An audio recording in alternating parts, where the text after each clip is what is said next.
സിനിജി ഇടുപ്പല്ല് പൊട്ടിയ നിലയിൽ, മാത്രമല്ല 150 മില്ലി ബീജം അവളുടെ ശരീരത്തിലുണ്ടായിരുന്നു.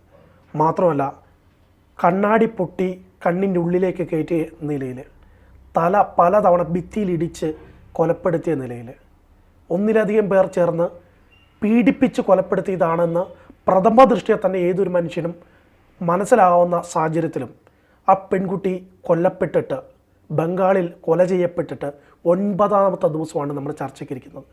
ഈ ചർച്ചയ്ക്കിരിക്കുമ്പോഴും അവിടുത്തെ ഒരു പോലീസ് ഉദ്യോഗസ്ഥൻ, അതായത് പോലീസിൻ്റെ സിവിൽ വളണ്ടിയറായിട്ടുള്ള സഞ്ജയ് റോയ് എന്ന് പറയുന്ന ആ മനുഷ്യൻ മാത്രമാണ് പ്രതി എന്ന നിലയിലേക്ക് മമതാ സർക്കാർ മുദ്ര കുത്തുന്നു. അതിനുശേഷം അവർക്കെതിരെ വലിയ പ്രതിഷേധമുണ്ടാകുന്ന ഘട്ടത്തിൽ അത് കോടതിയിലെത്തുന്നു. 13-ാം തീയതി കോടതി CBIക്ക് വിടുന്നു. CBI ഈ ഒരു അന്വേഷണം ഏറ്റെടുക്കുന്നു. അന്വേഷണം ഏറ്റെടുത്തതിൻ്റെ മുറയ്ക്ക് തന്നെ തെളിവ് നശിപ്പിക്കാൻ ഈ ആർജിക്കർ ആശുപത്രിയിലേക്ക് വലിയൊരു പ്രൊട്ടസ്റ്റ് എത്തുന്നു. ആരൊക്കെയോ ചേർന്ന് അതിൻ്റെ തെളിവുകൾ നശിപ്പിക്കുന്നു. തൊട്ട് പിന്നാലെ 16-ാം തീയതി മമത തന്നെ തിരിവിലിറങ്ങി CBI കേസ് എത്രയും പെട്ടെന്ന് അന്വേഷിച്ച് തീർപ്പാക്കണം എന്ന നിലയിലേക്ക് ഒരു പ്രതിഷേധം നടത്തുന്നു. അല്പസമയത്തിലേക്ക് മാധ്യമ ശ്രദ്ധയ്ക്ക് വേണ്ടി. മമതയുടെ കണ്ണീർ, അതിന് എന്തെങ്കിലും തരത്തിലുള്ള സത്യമുണ്ടോ? അതൊരു കള്ളക്കണ്ണീരായിട്ട് തന്നെയല്ലേ കണക്കാക്കപ്പെടുന്നത്? നമുക്കങ്ങനെ വിശ്വസിക്കാൻ പറ്റില്ല. കാരണം എന്ന് പറഞ്ഞാൽ മമതയുടെ കീഴിലുള്ള ഒരു സർക്കാർ മെഡിക്കൽ കോളേജിലെ ഒരു ഡോക്ടറാണ് കൊല്ലപ്പെട്ടത്. അപ്പോൾ ഈ ഡോക്ടർ കൊല്ലപ്പെട്ടാൽ സ്വാഭാവികമായും ഈ കൊല്ലപ്പെട്ടതിൻ്റെ ഒരു കാരണം കണ്ടെത്തണമല്ലോ. കാരണം കണ്ടെത്തണമെങ്കിൽ സ്വാഭാവികമായിട്ടും ഒരു ക്രൈം നടക്കുന്ന സീൻ എപ്പോഴും നമ്മൾ പ്രൊട്ടക്റ്റ് ചെയ്യും. നമ്മൾ സിനിമയിലൊക്കെ ഉൾപ്പെടെ കാണുന്നതാണ്. അവിടെ വന്ന് പോലീസ് അവരുടെ സീൽ ചെയ്ത് മാറ്റി നിർത്തി അങ്ങനെയൊക്കെ ചെയ്യേണ്ടതാണ്. പക്ഷേ ഈ കൊലപാതകം നടന്ന മണിക്കൂറിനുള്ളിൽ അവിടുത്തെ ഈ കോളേജിൻ്റെ പ്രിൻസിപ്പൾ ചെയ്തതെന്താ വെച്ചാൽ കോളേജിൽ കുറച്ച് നവീകരണമൊക്കെ നടത്തുന്നു എന്ന് പറഞ്ഞിട്ട് അവിടെ ഉണ്ടായിരുന്ന ഒരു മതിൽ, ഒരു ചെറിയ, അതായത് ഈ ഡോക്ടർമാർ വിശ്രമിക്കുന്ന സ്ഥലം, അതായത് ഈ ഡോക്ടർ കൊല്ലപ്പെട്ട സ്ഥലവും തൊട്ടിപ്പുറത്തെ ഹോളും തമ്മിൽ വേർതിരിക്കുന്ന ഒരു ചെറിയ മതിലുണ്ട്. അതങ്ങ് പൊളിച്ചു കളയുന്നു. എന്നിട്ട് അവിടെ മൊത്തം വൃത്തിയാക്കുന്നു. എന്തിനു വേണ്ടിയിട്ടാണ് അത് ചെയ്യുന്നത്? ഏതൊരു സ്വാഭാവികമായൊരു മനുഷ്യരും ഉണ്ടാകുന്ന സംശയമാണ്. എന്തിനു വേണ്ടിയിട്ട് അത്ര ഒരു കൃത്യം ചെയ്യുന്നു അതറിയില്ല നമുക്ക്. ഇനി രണ്ടാമത്തത്, ഇങ്ങനെയുള്ള ഒരു പെൺകുട്ടി കൊല്ലപ്പെട്ടു എന്ന് ഡോക്ടേഴ്സ്, അതായത് സഹപ്രവർത്തകരും അവിടുത്തെ ആശുപത്രിയിലെ മറ്റ് ജീവനക്കാരും എല്ലാം തന്നെ പറയുന്നു. അപ്പോൾ ബംഗാളിൻ്റെ മുഖ്യമന്ത്രി വന്നിച്ച് പറയുകയാണ് ഇങ്ങനെയുള്ള ഒരു ഡോക്ടർ ആത്മഹത്യ ചെയ്തു എന്നും. എന്തിനു വേണ്ടിയിട്ടാണ്? അതാരെ സംരക്ഷിക്കാനാണ്? അപ്പോൾ ഇതിനകത്തൊക്കെ ഒരുപാട് നിഗൂഢതകളുണ്ട്. ഈ നിഗൂഢതകൾ എന്താണെന്ന് അന്വേഷിക്കാനായിട്ട് ഇവർ വലിയ പ്രക്ഷോഭം നടത്തുന്നു, സമരം നടത്തുന്നു. അപ്പോഴൊക്കെ തന്നെ ഈ പറയുന്ന സർക്കാർ മെഡിക്കൽ കോളേജിലെ പ്രിൻസിപ്പൾ ഒരേ നിലപാടിൽ ഉറച്ചു നിൽക്കുകയാണ്.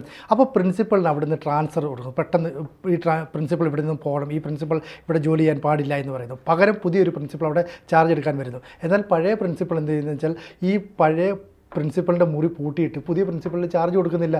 മാത്രമല്ല സ്വാഭാവികമായ എല്ലാ പ്രതിഷേധവും അദ്ദേഹം പ്രകടിപ്പിക്കുകയും ചെയ്യുന്നു. അപ്പോൾ നമ്മളെന്താ കരുതുന്നത്? ഒരു സർക്കാർ പെട്ടെന്ന് ഇടപെടൽ. അതിൻ്റെ ഉള്ളിൽ ഒരു കാര്യം കൂടെ നമുക്ക് ആഡ് ചെയ്ത് പറയണം.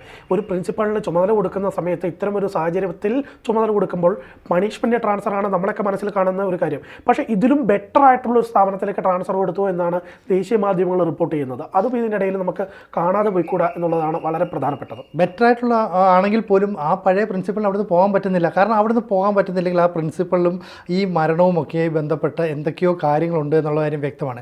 ഒടുവിൽ ഈ സമ്മർദ്ദം ചെലുത്തി, സർക്കാരിൽ സമ്മർദ്ദം ചെലുത്തിയിട്ട് പഴയ പ്രിൻസിപ്പൾ അവിടെ തന്നെ തുടരുന്നു. പുതുതായി മാറി വന്ന പ്രിൻസിപ്പൾ പഴയ സ്ഥലത്തേക്ക് മാറിപ്പോകുന്നു. അപ്പോൾ അവിടെ വീണ്ടും എന്തൊക്കെയോ ചീഞ്ഞു നാറുന്നു എന്ന് നമ്മൾ സിമ്പിളായിട്ട് പറയാം. അപ്പോൾ ആ സ്ഥലത്ത് ഒളിച്ചു വെക്കാൻപ്പെട്ട ചില കാര്യങ്ങളുണ്ട്. അപ്പോൾ ഇതേക്കുറിച്ച് കൂടുതൽ ഇപ്പോൾ പുറത്തു വരുന്ന വാർത്ത, ഈ പറയുന്ന ഡോക്ടർ, ഈ പെൺകുട്ടി PGക്ക് പഠിക്കുകയും കൂടിയാണ്. അപ്പോൾ പഠിക്കുന്ന പെൺകുട്ടി സ്വാഭാവികമായി അവിടുത്തെ മരുന്നുകളെക്കുറിച്ചും ആ മരുന്നുകളുടെ വിതരണത്തെക്കുറിച്ചുമൊക്കെ ശ്രദ്ധിക്കാം. അങ്ങനെ ആ പെൺകുട്ടിയുടെ ശ്രദ്ധയിൽപ്പെട്ടപ്പോൾ പല ബാച്ച് മരുന്നുകളും എക്സ്പയറി ഡേറ്റ് കഴിഞ്ഞത് അല്ലെങ്കിൽ രോഗികൾക്ക് കൊടുക്കാൻ കഴിയാത്തത്, ഗുണനിലവാരമില്ലാത്തത് കണ്ടെത്തുന്നു. ഇത് സ്വാഭാവികമായും തൻ്റെ തൊട്ട് സീനിയറായ ആളുകളുടെ അടുത്ത് പറയുന്നു. ആ സീനിയർ അതിൻ്റെ മുകളിലുള്ള ട്യൂട്ടറുടെ അടുത്തോ അല്ലെങ്കിൽ അതിൻ്റെ മേലുള്ള പ്രൊഫസറുടെ അടുത്തോ പറയുന്നു. അപ്പോൾ പറയുന്നു, നീ നിൻ്റെ പണി നോക്കിയാൽ മതി, ഇങ്ങനെ ചെയ്തില്ലെങ്കിൽ നിനക്ക് ഇവിടെ നിന്ന് കോഴ്സ് പൂർത്തിയാക്കാൻ കഴിയില്ല എന്ന് പറഞ്ഞാൽ അതിന് പിന്നിൽ എന്തോ ഒരു മാഫിയ കൂടി പ്രവർത്തിക്കുന്നു. അപ്പോൾ ആ മാഫിയയുടെ പ്രവർത്തനം ഈ ഡോക്ടർ നടന്ന് കണ്ടെത്തുന്നു. അപ്പോൾ ഇവരെ ഭീഷണിപ്പെടുത്തി, നമ്മളെ സ്വാഭാവികമായിട്ട് നമ്മൾ ഭയങ്കര സത്യസന്ധരാണെങ്കിൽ നമ്മളൊരാൾ ഭീഷണിപ്പെടുത്തിയാൽ സ്വാഭാവികമായും നമ്മൾ അതിൻ്റെ അപ്പുറത്തേക്ക് കാര്യങ്ങൾ, ഇപ്പം ജേർണലിസ്റ്റുകളെ സംബന്ധിച്ച് നിങ്ങൾ അങ്ങോട്ടേക്ക് പോകരുതെന്ന് പറഞ്ഞാൽ നമ്മൾ അങ്ങോട്ടേക്കേ പോവുകയുള്ളൂ, പോയി അതിൻ്റെ പിന്നിൽ എന്താണെന്ന് കണ്ടെത്തും എന്ന് പറയുന്നത്. ഈ ഡോക്ടറും അവിടെ പോയി ഈ ബാച്ച് മരുന്നുകൾ ഏതൊക്കെയാണ്, ഇതിൻ്റെ ലിസ്റ്റ് എവിടെ നിന്നാണ്, ഇത് എവിടെ നിന്നാണ് ഉണ്ടാക്കുന്നത്, എങ്ങോട്ടേക്കാണ് പോകുന്നത്, ഈ കാര്യങ്ങളെല്ലാം തന്നെ കണ്ടെത്തുന്നു. അപ്പോൾ ഇതെല്ലാം കണ്ടെത്തുന്നു എന്നുള്ളത് ഈ ഡോക്ടറെ പിന്നിൽ നിന്ന് വാച്ച് ചെയ്യുന്ന മറ്റുള്ള ഉദ്യോഗസ്ഥരുണ്ടാവുമല്ലോ, അവർ സ്വാഭാവികമായി ഈ പ്രിൻസിപ്പളുടെ അടുത്തേക്കൊക്കെ എത്തിക്കുന്നു. എന്നിട്ട് ഈ കാര്യങ്ങൾ അവരൊരു വലിയ ഗൂഢാലോചനയിലേക്ക് എത്തുന്നു. പക്ഷേ ഇവിടെ ഒരു ഡോക്ടർ കൊല്ലപ്പെട്ടു, അവസാനം അതിനൊരു പ്രതി വേണം എന്ന് പറയുമ്പോഴാണ് ഈ സിവിൽ ഡിഫൻസ് ഓഫീസർ എന്ന നിലയിലുള്ള ഇയാൾക്ക് മേൽ ഒരു കുറ്റം ചുമത്തപ്പെടുന്നത്. പക്ഷേ ഈ കുറ്റം ചുമത്തപ്പെടുമ്പോഴും ഈ ക്രൂരമായി പീഡിപ്പിക്കപ്പെട്ടു. ഇപ്പോൾ നമുക്കറിയാം ഡൽഹിയിൽ നിർഭയ പോലെയുള്ള ഒരു പെൺകുട്ടി, ആ പെൺകുട്ടി കൊല്ലപ്പെട്ടപ്പോൾ വളരെ ക്രൂരമായിട്ടാണ് അതിനെ പീഡിപ്പിച്ചത്, വളരെ ഉപദ്രവിച്ചത്. ഏതാണ്ട് അതിനേക്കാൾ അപ്പുറത്തേക്കാണ് ഈ മരിച്ച ഡോക്ടർ ഒരു ശരീരത്തിൽ 1 ഇഞ്ച് സ്ഥലം പോലും മുറിവേൽക്കാത്തതില്ല. അതെന്ന് വെച്ചാൽ എത്രത്തോളം ക്രൂരമായി അവരെ പീഡിപ്പിച്ചു എന്ന് ആലോചിച്ച് നോക്കും. മാത്രമല്ല ജസ്റ്റിസ് ഫോർ അഭയ എന്ന നിലയിലാണ് അവിടെ പുതിയ ഹാഷ്ടാഗുകളും കാര്യങ്ങളും സോഷ്യൽ മീഡിയയിൽ ഉൾപ്പെടെ ഇപ്പോൾ ട്രെൻഡിങ് ആയിക്കൊണ്ടിരിക്കുന്നത്. ഇത് പറയുമ്പോൾ ഒരു കാര്യം പറയാതിരിക്കാൻ വയ്യ വിജയ്. ഒരു 36 മണിക്കൂറോളം ജോലി ചെയ്ത ഒരു പെൺകുട്ടി, ആ പെൺകുട്ടി അല്പസമയം വിശ്രമിക്കുന്നതിന് വേണ്ടി മറ്റ് സൗകര്യങ്ങളൊന്നുമില്ലാതെ ഈ ബിൽഡിങ്ങിൻ്റെ ആർജിക്കർ ആശുപത്രിയുടെ 4ാം നിലയിലെ സെമിനാർ ഹാളിലെത്തുകയും അവിടെ ഒരു ബെഞ്ചിൽ കിടന്നുറങ്ങുകയും ചെയ്യുന്നതായിട്ട് കണ്ടവരുണ്ട്. അങ്ങനെ ഉണ്ടായിരുന്ന ഒരു പെൺകുട്ടി പിന്നീട് പുലർച്ചെ ആകുന്ന സമയത്തേക്ക് അവിടെ നിന്ന് കൊല്ലപ്പെടുകയാണ്. ഈ കൊല്ലപ്പെട്ടിട്ടും പ്രഥമ ദൃഷ്ട്യാ തന്നെ ഇത് ഒരു കൊലപാതകമാണ് എന്ന് കണ്ടെത്തുന്ന സാഹചര്യം ഉണ്ടായിട്ടും കൂടി ഇവരുടെ ബന്ധുക്കളെ വിവരം അറിയിക്കുമ്പോൾ ഈ പ്രിൻസിപ്പളൊക്കെ സ്വീകരിച്ച ഒരു നയമുണ്ട്. ആ കുട്ടി സൂയിസൈഡ് ചെയ്ത് എന്ന നിലയിലേക്ക് ആദ്യം പോയി കാര്യങ്ങൾ. അത് കഴിഞ്ഞ് ഇത് കൊലപാതകമാണെന്ന നിലയിലേക്ക് കാര്യങ്ങൾ വന്നിട്ടും ഈ ബന്ധുക്കൾ ആശുപത്രിയിലേക്ക് എത്തിയിട്ടും 3-4 മണിക്കൂറുകൾക്ക് ശേഷമാണ് ഈ ബന്ധുക്കൾക്ക് ഈ ബോഡി കാണിച്ചു കൊടുക്കുന്നത്. മാത്രമല്ല ആദ്യഘട്ടത്തിൽ തന്നെ വിധി എഴുതി ഇതിൽ ഒരാൾ മാത്രമാണ് ഈ സിവിൽ ഓഫീസറായിട്ടുള്ള ഇദ്ദേഹം മാത്രമാണ്, സഞ്ജയ് റോയി മാത്രമാണ് ഈ കൃത്യം നിർവഹിച്ചത് എന്ന നിലയിലേക്ക് ആദ്യം തന്നെ കാര്യമെത്തി. പിന്നെ പോസ്റ്റ്മോർട്ടം റിപ്പോർട്ടിൻ്റെ അകത്ത് ഈ 180 ml ബീജം എന്ന് പറയുന്ന പുരുഷ ബീജം എന്ന് പറയുന്നത് ഒരു വ്യക്തിക്ക് പ്രൊഡക്റ്റ് ചെയ്യാൻ പറ്റുമോ എന്ന കാര്യത്തിൽ എനിക്കറിയില്ല. എൻ്റെ ഒരു കുറഞ്ഞ അറിവ് വെച്ച് പറയുകയാണെങ്കിൽ പറ്റില്ലെന്ന് തന്നെയാണ് ഞാൻ വിശ്വസിക്കുന്നത്. അപ്പോൾ തന്നെ മനസ്സിലാക്കേണ്ടതല്ലേ ഈ പോലീസും സംവിധാനവും ഇത് ഒന്നിലധികം പേരുണ്ട് എന്ന്. പക്ഷേ ആദ്യഘട്ടത്തിലെ ഈ പോസ്റ്റ്മോർട്ടം റിപ്പോർട്ട് പുറത്തു വന്നതിന് ശേഷവും അന്ന് അവിടെയുള്ള ബംഗാളിലെ ഉന്നത പോലീസ് ഉദ്യോഗസ്ഥർ പ്രതികരിക്കുന്ന ഘട്ടത്തിൽ ഇതിൽ കൂടുതൽ പേരുണ്ടോ എന്ന കാര്യത്തിൽ മാധ്യമപ്രവർത്തകർ ചോദിച്ച ഘട്ടത്തിൽ പോലും ഉണ്ടോ എന്ന് ഞങ്ങൾ അന്വേഷിച്ചു വരികയാണ് എന്ന് പോലും പറയാനുള്ള തൻ്റെ ഇടം കാണിച്ചിട്ടില്ല. അപ്പോൾ അതിന് പിന്നിൽ ആരെയോ സംരക്ഷിക്കണമുണ്ട്. ഇയാളെ മാത്രം അവിടെ വേണമെങ്കിൽ നമുക്ക് പറയാം ഒരു വാടക കൊലയാളി എന്ന നിലയിലേക്ക്, അല്ലെങ്കിൽ തൻ്റെ പേര് കൊടുക്കാം, താൻ ഈ ശിക്ഷ അനുഭവിക്കുകയാണെങ്കിൽ തന്നെ സെറ്റിൽ ചെയ്യാം എന്ന നിലയിലേക്ക് പോയിട്ടുണ്ടോ എന്ന് പോലും നമുക്ക് സംശയിക്കേണ്ടതായിട്ടുള്ള ഒരു സാഹചര്യമുണ്ട്. ഈ തൊട്ട് പിന്നാലെ തന്നെ ഈ ആശുപത്രിയിലേക്കുള്ള CCTV വിഷ്വൽസ് അത് വളരെ നിർണായകമായിട്ടുള്ള സാധനങ്ങളാണ്.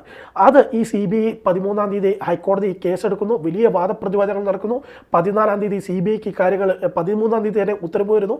CBIക്ക് വിടാൻ 14-ാം തീയതി എടുക്കുന്നു, CBI ഏറ്റെടുക്കുന്നു. 15-ാം തീയതി ഓഗസ്റ്റ് 15 സ്വാതന്ത്ര്യദിനമായോണ്ട് CBIക്ക് കേസ് ഏറ്റെടുക്കുന്നില്ല. 16-ാം തീയതി CBI കേസ് അന്വേഷിക്കാൻ വേണ്ടി ഈ ഇൻസ്റ്റിറ്റ്യൂട്ടിൽ എത്തുമെന്നുള്ള കാര്യത്തെക്കുറിച്ച് എല്ലാവർക്കും അറിയുന്നതാണ്.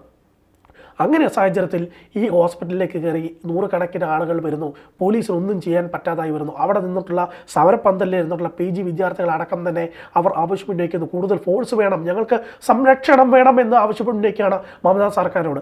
അങ്ങനെ ആവശ്യം ഉന്നയിക്കുന്ന ഘട്ടത്തിൽ പോലും അത് അവർക്ക് വേണ്ട ഒരു സഹായം കൊടുക്കാതെ അവിടെ നിന്ന പോലീസുകാർ ഈ ഒരു മാസ് മൂവ്മെൻറ്റ് വരുന്ന സമയത്തിൽ മാറി നിൽക്കുകയും അവരുടെ സമരപ്പന്തൽ പോലും പൊളിച്ചു കൊണ്ടുപോവുകയും ആ സമരപ്പന്തലിലിരുന്ന 100 കണക്കിന് വിദ്യാർത്ഥികൾ ഓടി രക്ഷപ്പെടുകയും അതിൽ പല വിദ്യാർത്ഥികൾ പോലും പിന്നീട് ഈ 16-ാം തീയതി ഇന്നലെ കണ്ടിട്ടുള്ള തത്സമയ ദൃശ്യത്തിൽ മലയാളിയായിട്ടുള്ള ചില കുട്ടികൾ അവിടെ പറയുന്നു, അന്ന് ഓടിപ്പോയ പല കുട്ടികൾ പേടികൊണ്ട് ഈ സമരപ്പന്തലിലേക്ക് തിരിച്ചെത്തിയിട്ടില്ലെന്ന് പറയുന്നു. അവിടെയാണ് ഇതിനകത്ത് പ്രധാനപ്പെട്ട പോയിന്റ്. ഈ മമതാ സർക്കാർ ഇവിടെ ഇത്രയും വലിയൊരു പ്രൊട്ടസ്റ്റ്, ഈ പെൺകുട്ടിയുടെ ഇത്രയും ദൗർഭാഗ്യകരമായ ഇത്രയും ക്രൂരമായ ഒരു കൊലപാതകം നടന്നിട്ടും അവിടെ സംഭവിക്കുമ്പോൾ ആ പ്രൊട്ടസ്റ്റിന് വേണ്ട ഒരു സംരക്ഷണം കൊടുക്കാൻ വേണ്ടി പോലും കഴിയുന്നില്ലെങ്കിൽ ഈ മമതാ സർക്കാർ എവിടെ എത്തി നിൽക്കുന്നു? അല്ല, പ്രൊട്ടസ്റ്റിന് സംരക്ഷണം കൊടുക്കാൻ ഒരിക്കലും പറ്റില്ല. കാരണം തൃണമൂൽ കോൺഗ്രസ് എന്ന് പറയുന്ന മമതാ ബാനർജിയുടെ പാർട്ടിക്ക് ഇതിനകത്ത് നല്ല ഇൻവോൾവ്മെൻ്റ് ഉണ്ട്. ഒന്നുകിൽ ഈ പറയുന്ന ആ കൊല്ലപ്പെട്ട പെൺകുട്ടി, അതായത് ഡോക്ടറുടെ ഈ കൊലപാതകത്തിന് ഉത്തരവാദികളായ ചില ആളുകളെ പാർട്ടി സംരക്ഷിക്കുന്നുണ്ട്, അല്ലെങ്കിൽ പാർട്ടിയുമായി ബന്ധപ്പെട്ട എന്തോ കുറേ ലിങ്ക് ഉണ്ട്. ഞാൻ നേരത്തെ സൂചിപ്പിച്ചതുപോലെ മരുന്ന് മാഫിയ എന്ന് പറയുന്നത് നമ്മൾ ചിന്തിക്കുന്നതിനപ്പുറത്തേക്കാണ്.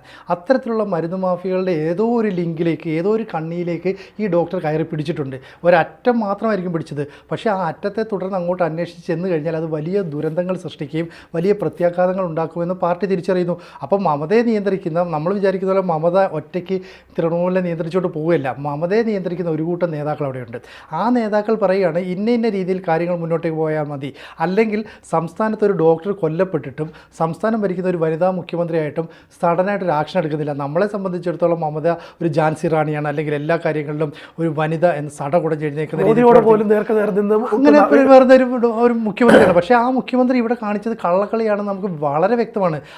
ഇത്തരം കള്ളക്കളി നടത്തുന്നത് എന്തിനു വേണ്ടിയിട്ടാണ്? അതുമാത്രമല്ല, ഒരു പെൺകുട്ടിയാണ് കൊല്ലപ്പെട്ടത്, ഒരു ഡോക്ടറാണ്. അപ്പോൾ അവളെ സർക്കാർ മെഡിക്കൽ കോളേജിൽ വെച്ച് ക്രൂരമായി കൊലപാതകം ചെയ്യുന്നു.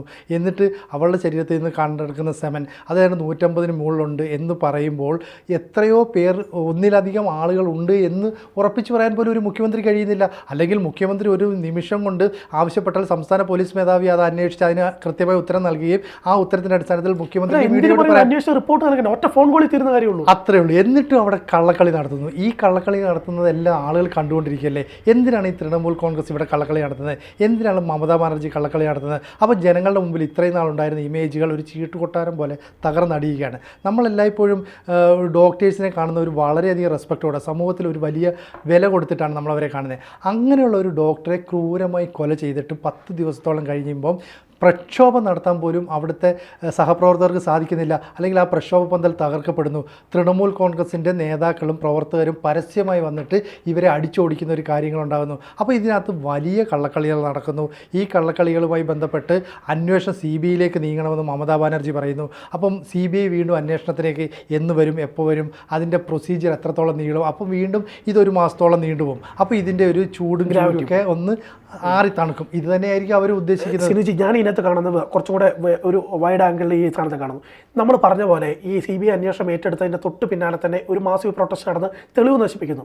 100 കണക്കിന് ആളുകൾ ഉണ്ടെന്ന് മാധ്യമങ്ങളോടെല്ലാം തന്നെ അവിടെ ഇരുന്ന് കുട്ടികൾ പറഞ്ഞാണ് സമരപന്തലിൽ. പക്ഷെ ആ കൂടി 22 പേരെ ഇതുവരെ അറസ്റ്റ് ചെയ്തിട്ടുള്ളൂ. കണ്ടാൽ അറിയുന്ന ഇത്രയും പേർ, അല്ലെങ്കിൽ കണ്ടാൽ അറിയാത്ത ഇത്രയും പേർ എന്തെങ്കിലും പറഞ്ഞിട്ടൊരു FIR വേണ്ടേ? 22 പേരെയാണ് അറസ്റ്റ് ചെയ്തത്. 100 കണക്കേര് പേര് വന്നിട്ട് ഇത്രയും പ്രമാദമായ ഒരു കേസിനകത്ത് തെളിവ് നശിപ്പിച്ചിട്ട്. എന്താണ് അവസ്ഥ? ബംഗാളിലെ പോലീസൊക്കെ എവിടെ നിൽക്കുന്നു? നമുക്ക് കേരള പോലീസിനോടൊന്നും ഒട്ടും ഉപയോഗിക്കാൻ പോലും പറ്റുന്നില്ല. ഈ വിഷയത്തിനകത്ത് ചർച്ച ചെയ്ത ഒരു കാര്യം കൂടെ പറഞ്ഞ് നമുക്ക് അവസാനിപ്പിക്കാൻ തോന്നുന്നു. ബംഗാളിലെ ഗവർണർ CV ആനന്ദ് ബോസ്, നമ്മുടെ മലയാളി കൂടിയായിട്ടുള്ള ഗവർണർ, ഈ വിഷയത്തിനകത്ത് സ്വീകരിച്ച ഒരു നയമുണ്ട്. ഗവർണർ അടിയന്തരമായി റിപ്പോർട്ട് ചെയ്യുകയും ഈ സമരപ്പന്തലിലെത്തി കുട്ടികളോട് കാര്യങ്ങൾ ചോദിക്കുകയും ചെയ്തിട്ടുണ്ട്. ഒപ്പം തന്നെ ഗവർണർ ഇന്നലെ ഒരു മലയാള മാധ്യമത്തിന് നൽകിയ അഭിമുഖത്തിനകത്ത് അവർ പറയുന്നു, ഗവർണറിന്റെ പദവി ഉപയോഗിച്ച് രാഷ്ട്രപതി ഭരണത്തിലേക്ക് വേണമെങ്കിലും കൊണ്ടേ എത്തിക്കാൻ പറ്റുന്ന ഒരു സാഹചര്യം ഇപ്പോൾ ബംഗാളിലുണ്ട്. അത്രയ്ക്കും അവിടുത്തെ ക്രമസമാധാനം തകർന്നു. സ്ത്രീകളുടെ സുരക്ഷ ആണല്ലോ ഒരു സംസ്ഥാനത്തിൻ്റെ ക്രമസമാധാനത്തിൻ്റെ ഒരു ബേസിക്സ് ആണെന്ന് പറയുന്നത്. പക്ഷെ അവിടുത്തെ സ്ത്രീകൾക്ക് സുരക്ഷയില്ലായ്മ ഉണ്ടായിട്ടുണ്ട്. അവിടുത്തെ ക്രമസമാധാനം താർന്നു. അതുകൊണ്ട് ഒരു രാഷ്ട്രപതി ഭരണത്തിലേക്ക് പോകാനുള്ള സാഹചര്യം പോലും ഉണ്ട് എന്ന നിലയിലേക്ക് പോലും ചില മാധ്യമങ്ങൾ ഇതിനെ കാണുന്നുണ്ട്.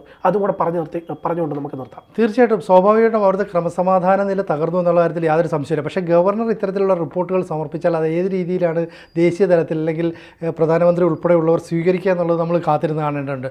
അപ്പോൾ ഇവിടെ ഉണ്ടാകുന്ന തൃണമൂലിൻ്റെ ഒരു അക്രമാസക്തമായ നിലപാട്, സംസ്ഥാനം ഭരിക്കുന്ന സർക്കാരിൻ്റെ നിലപാട്, ഇതൊക്കെ നമുക്ക് ന്യായീകരിക്കാൻ കഴിയുന്നതല്ല.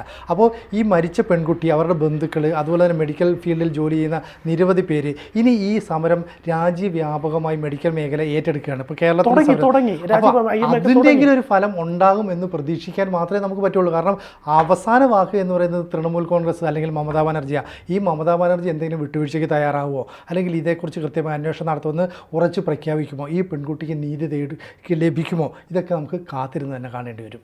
തീർച്ചയായും.